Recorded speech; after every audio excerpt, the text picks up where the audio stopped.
আসসালামু আলাইকুম ওয়া রাহমাতুল্লাহি ওয়া বারাকাতুহু। আহমাদুহু ওয়া নুসাল্লি আলা রাসূলিহিল কারীম। আম্মা বা'দ। আউযু বিল্লাহি মিনাশ শাইতানির রাজীম। বিসমিল্লাহির রহমানির রহিম। ইন্নাস সালাতা তানহা আনিল ফাহশাই ওয়াল মুনকার।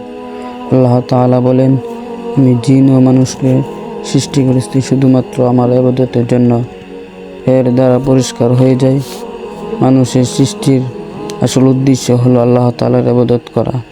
ইবাদত শুধু নামাজ ও রোজা নয়, বরং জীবনের প্রতিটি কাজ আল্লাহ তাআলার সন্তুষ্টির জন্য করলে সেটি ইবাদত হয়ে যায়।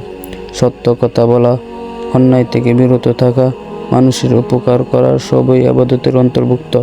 অর্থাৎ ন্যায় নীতি প্রতিষ্ঠা করা, অন্যায় দূর করা এবং আল্লাহর বিধান অনুযায়ী জীবন পরিচালনা করা আমাদের দায়িত্ব ও কর্তব্য। আসুন আমরা আমাদের দায়িত্ব পালন করি এবং অন্যদেরকে উৎসাহ করি।